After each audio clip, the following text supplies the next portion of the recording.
আজকে যে মাস gathering for Gaza সমাবেশটা হয়েছে, এটা আমার মনে হতো না যদি মার্চ ফর গাজা যে সমাবেশটা হয়েছিল কিছুদিন আগে, ওই সমাবেশটাতে নারায়ে রিসালাত স্লোগানটা দেওয়া হতো।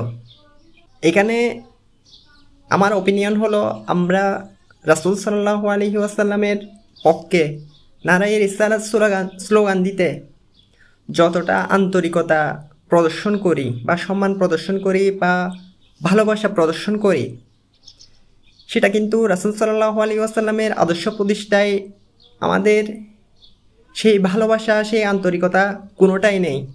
আমার মনে হয় ভালো ভালো স্টুডেন্টরা, মাদ্রাসার স্টুডেন্টরা আরও বেশি পরিমাণে সক্রিয় রাজনীতিতে অংশগ্রহণ করা উচিত। কেননা ব্যাপক হারে রাসূল সাল্লাল্লাহু আলাইহি ওয়াসাল্লামের আদর্শ যদি আমরা প্রতিষ্ঠা করতে চাই, তাহলে সক্রিয় রাজনীতির বিকল্প নেই।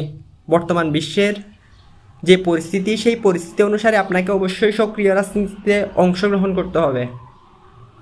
আলেমরা যদি রাজনীতি না আসে, সংসদে যেতে না পারলে ব্যাপক হারে পরিবর্তন সম্ভব না। আমার ওপিনিয়ন ভুল হতে পারে, ক্ষমা সুন্দর দৃষ্টিতে দেখবেন।